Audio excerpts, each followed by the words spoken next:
That's the year was created. And after that, it's going to go the other way.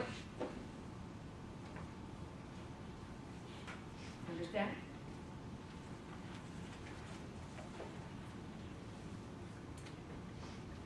Your consolidation adjustments regarding your intercompany transactions. Okay, to make sure you understand the schedule, everything balances. Horizontal, vertical. We start with 15. Up until now being the beginning of the year, 1,050 of that 15 has been put through previous consolidated financial statements. You're going to take care this year of another 350.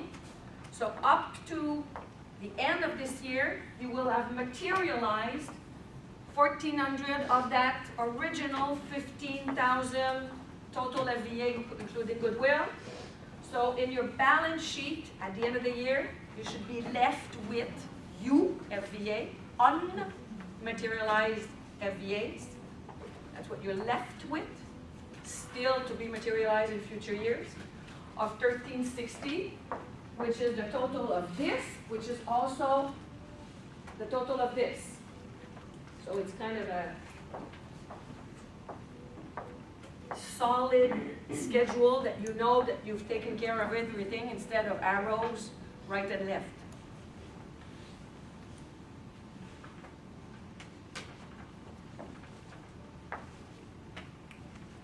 But as I said, in this case, it's pretty easy. Basically, you have two accounts, the machine and its DTL.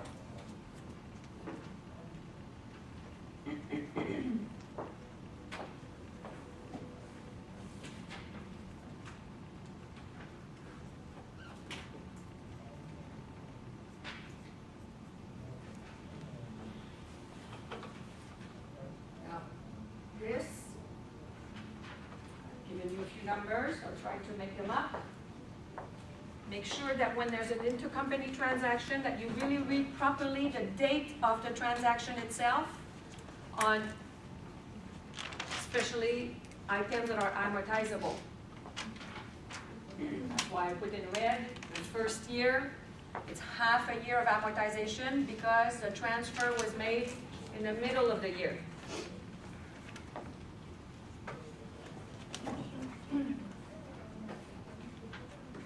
Little details, but they're costly sometimes.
In chapter 5 it will have an impact. Because right now it doesn't matter if it's up or down because we own 100%. Yeah.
you have all that. 7,005 is the actual profit, which is always the difference between a selling price and a book value for accounting one. Taxes, 30%. After tax, we're talking of a net profit of 5,250, which will be amortized $750 a year. For the first year, it's only half of that. So it means for 2010, it's half, full 2011, full 2012. That's to establish your opening account amount, which will or might be useful to calculate retained earnings opening if you need to. If not, you can just jump directly to the end of the year.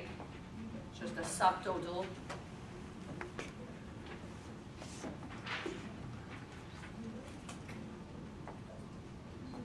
The 1462, why is it a DTA?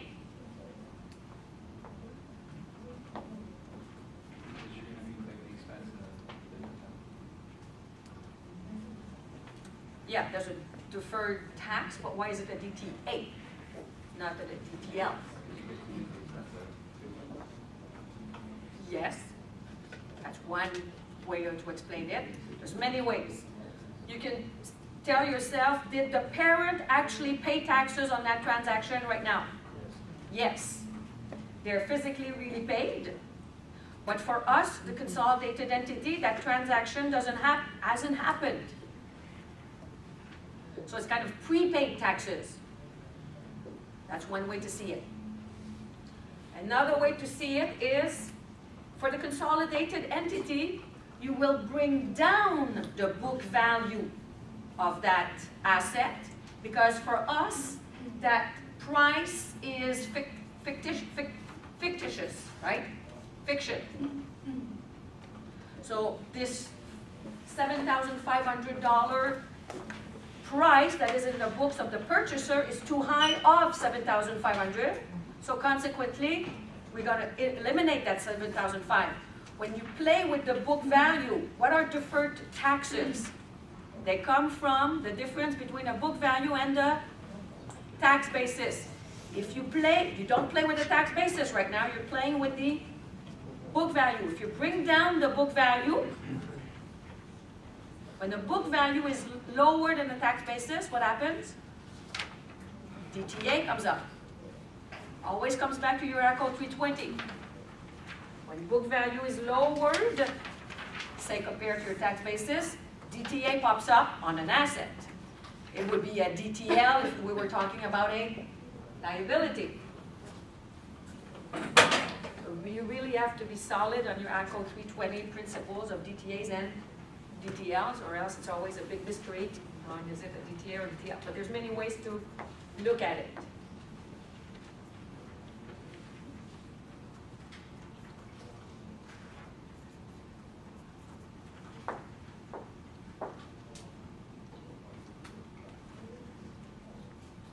For the land, make sure you see that it is a loss, because all your signs are going to go the other way. We're used to profits, but when it's a loss, it's a little bit trickier. Well, it's not trickier, it's just you have to pay attention. And the 1,500 is a DTL.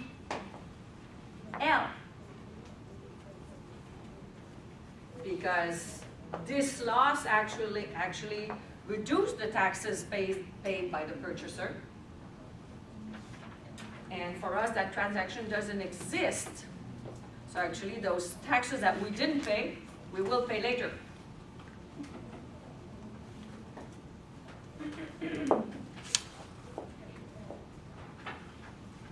And for inventories, there could be 4 amounts involved in one problem, right? 4. Inventory beginning, in the sub and the parent, that's 2. Inventory at the end, parent and sub, that's 4. The principle is, in a given year, you have to materialize what was not materialized last year. So you bring in the past and you take away the present. In a given year, you bring in what was not materialized last year because it is now. Right? But you have to take out what is not materialized, so it will be materialized next year. So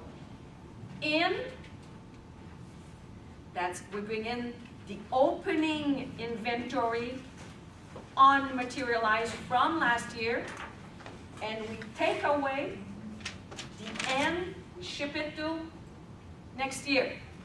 In, out. Is that clear enough?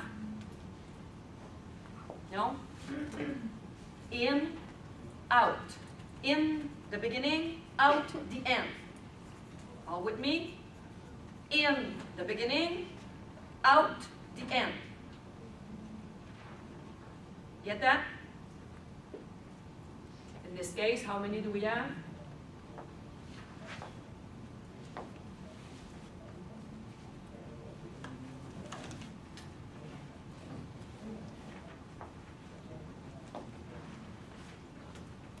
Look in your book.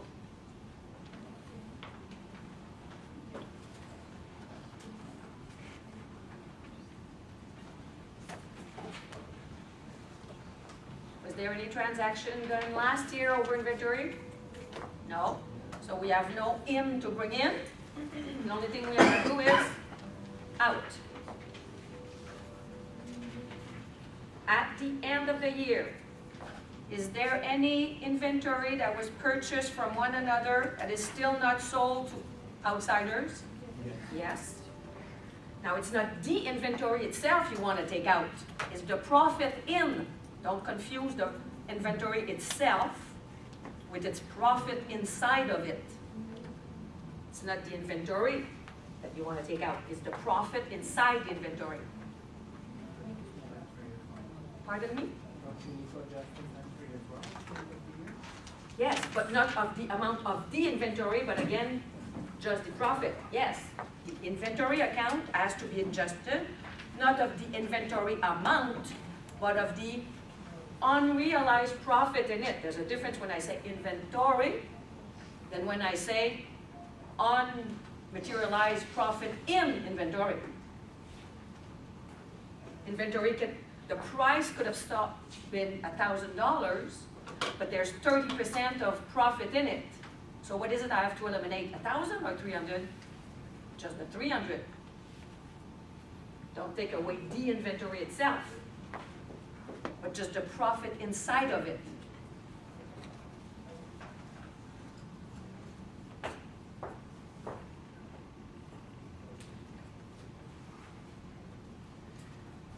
So we have $900 of profit inside the inventory that is still not sold. In this chapter 4, it doesn't matter whether it's up or down really. Why? Because down we're at 100% and up we're still at 100%. So we're 100% both ways. In chapter next week, chapter 5, we will start to have to pay attention if they're up or down. Because if I own only 80% of my sum, then I can't, there will be an NCI involved. We'll have to eliminate 100%, 80% on our back, 20% on their back. Follow me? So you have to start thinking about that because right after Saturday, you have to jump into your chapter 4, 5.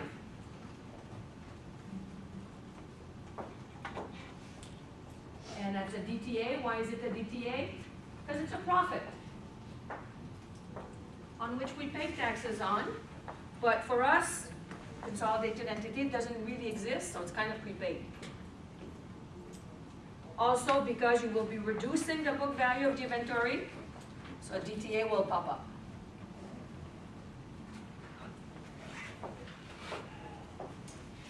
And also, you must not forget to, when we do the financial statements, to eliminate, there's another intercompany transaction, it's the dividends that they declared that they send to us.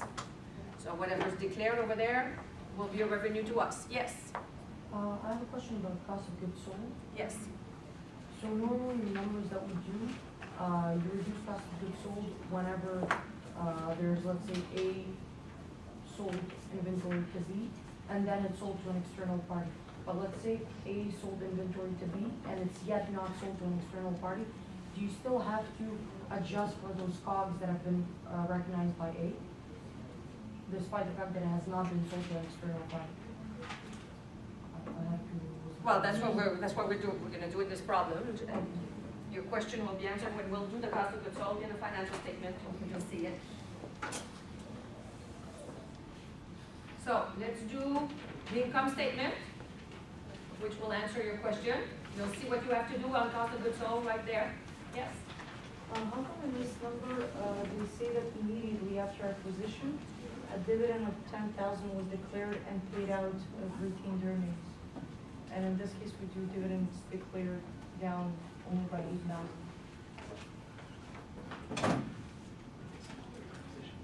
Let me see, what was that?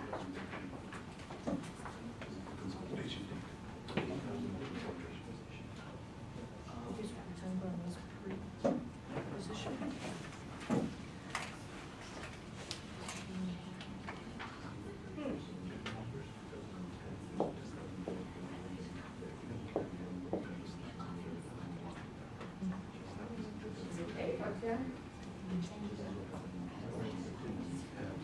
Let's work with the 8 for now.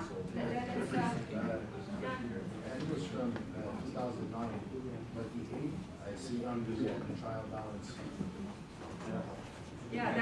that was in 2000, immediately after acquisition, it says. So that's in 2009. So we don't really care that that's gone now. Oh, okay. Okay? That's 2009. Okay, go on. Now we are doing 2013, which is 8,000 that you see in the dividend declared and paid in the trial balance of the year we are concerned with.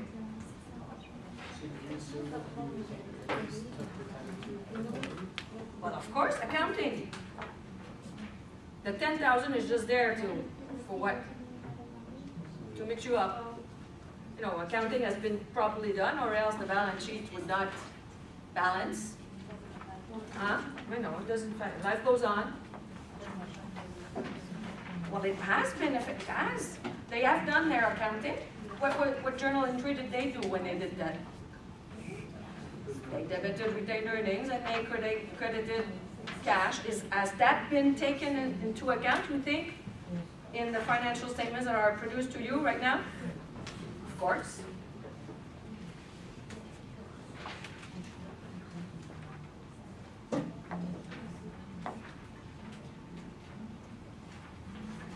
And it was not even, maybe you could say, maybe it was cum dividend then it could mean that, right?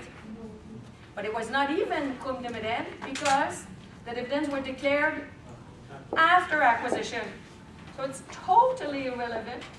It doesn't even come into play into the purchase price because they were declared and paid after acquisition. So it's been taken care of by your previous colleagues.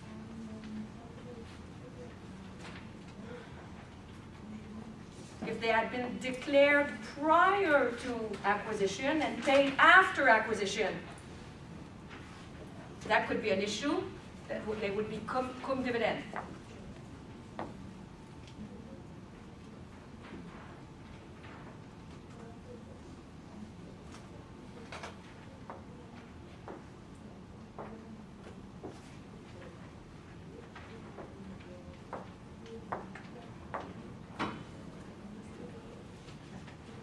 Up and down is not a matter of profit or loss. Up and down is doing upstream or downstream. Is it the parent? Up and down is not a matter of profit or loss. Up and down is who sold to who.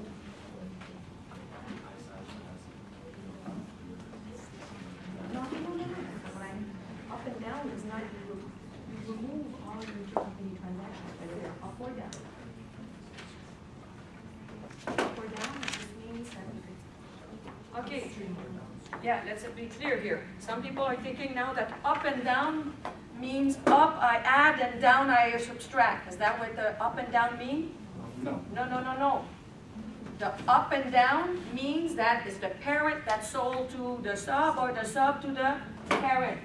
As I said many times, in this chapter it doesn't really matter who sold to who because we're 100% downstream and upstream.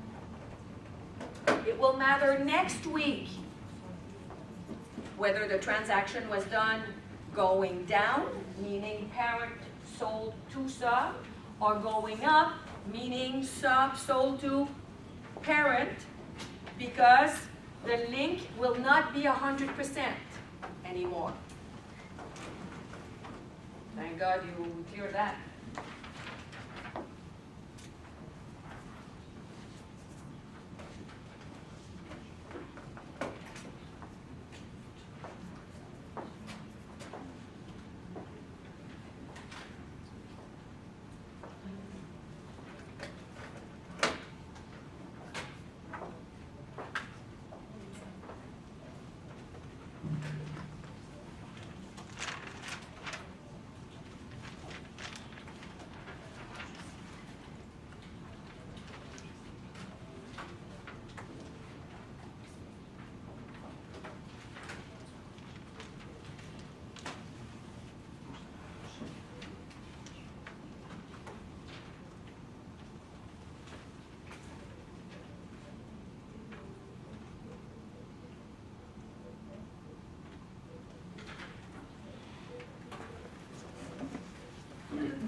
So what are your total sales revenue? 350 exactly. Always the same sum. Mine plus yours minus any sales that happened in between us. Up and down, doesn't matter, you would add them up. If there was up and down, total, take away. Because any sale made from my right pocket to my left pocket or left pocket to my right pocket doesn't make me any richer.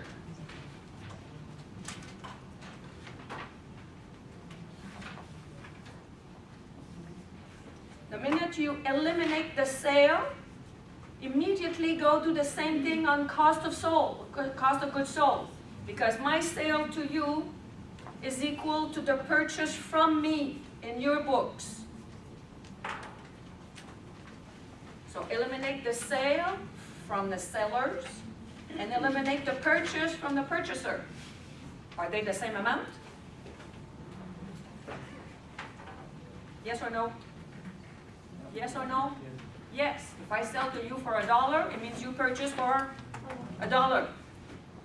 Are we doing anything at this point to the net income by doing that. No, you're just deflating sales and deflating cost of goods sold by the same amount. Impact on net income, 0.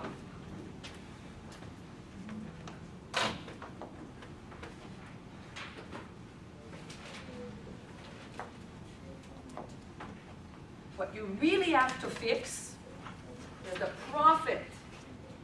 Again, you have to bring in profit from last year that you said was not materialized last year.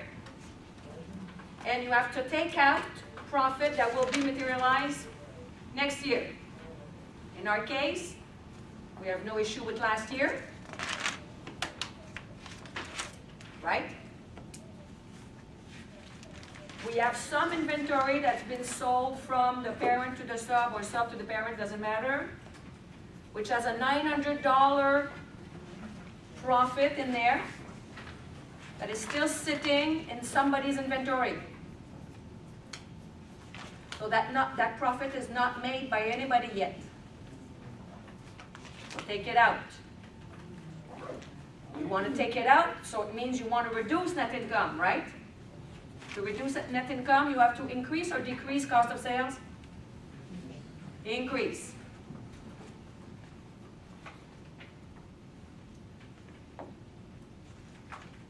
So you always have to think of what do you want to do? Increase net income or decrease net income? Profit is not made, not, N-O-T. Not made, net income goes up or down? Down for the entity. Profit is not made for the entity, so I want to reduce the consolidated net income. Not made, so minus. Minus net income means a plus on cost of sales. So what's your total cost of sales?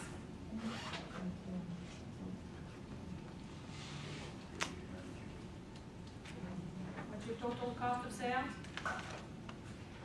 Mine plus yours, minus any purchases in between us two, minus any unmaterialized profit. Answer? How much? 248,900. Do we agree with that, everybody? That should be simple. Everybody, calculator, mine plus yours.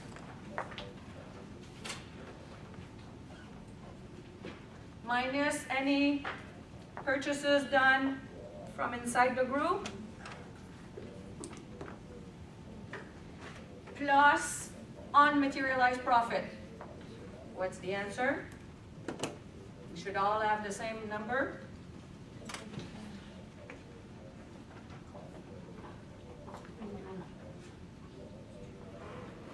Yeah. Simple calculator, paper would be easier.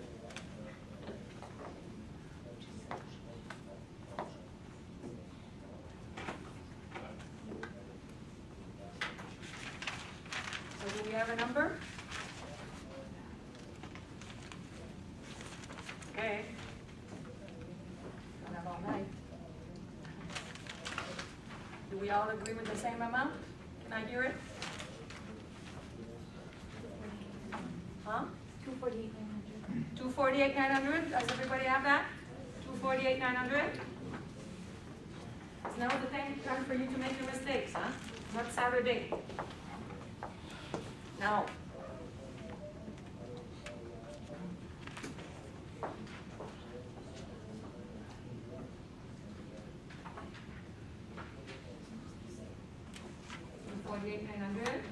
You have your other revenue, that's simple. It's mine plus yours, minus any revenue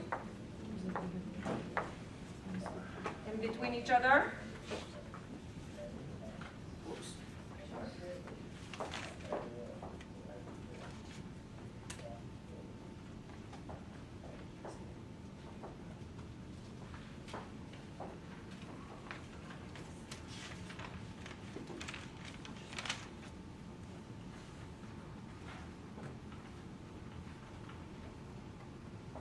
that answer your question of cost of sales? Yeah, but in this situation, they sold a part, half to an external party. My question You was. still deal just with, say, it's the unmaterialized profit. So if they sold outside, then if 900 was for the full inventory sold, and half, if I said half, then it would be 450. No, my question was not related to inventory, it was the cost of goods sold. Let's say, A sold to B and inventory, and it was not sold to an external party after that. Do you still have to adjust for the cost of goods sold that A recognized when selling to B? You still have to. Always, the sale and the purchase have to be eliminated, all the time. The cost. The sale itself. Then you have the profit that has to be eliminated if it's not sold. So if it's not sold, you have to adjust the cost of sold for any inventory that was not sold outside. And COGS would be adjusted as well. Always, yeah. Yeah. It's your only way to affect net income is to play in cost of goods sold.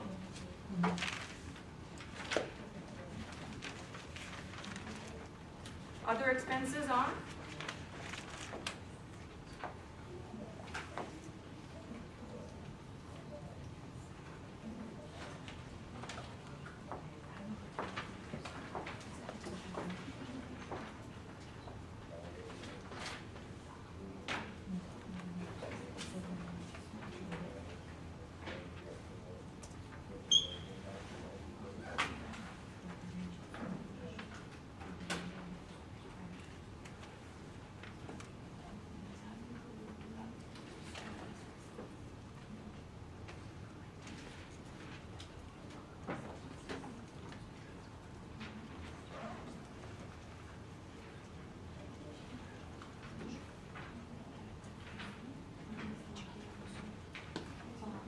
What's your amount for your expenses?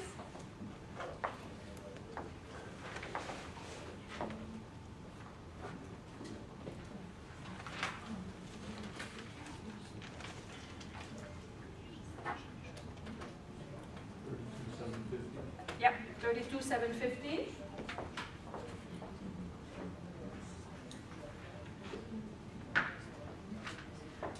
Mine plus yours, plus 500. What's that 500? What's that 500? The amortization on the machine. That's the depreciation of the machine related to your FVA. That's why you have two scheduled besides you, is to incorporate those numbers into your financial statements. Because it doesn't make sense to schedule if you don't incorporate the information in the financial statements. 500 is the amortization of the FVA. What's the 750?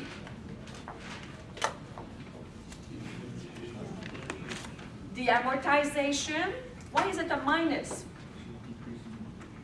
Because you are decreasing the depreciation because in your eyes, there's a 7,500 too much in the book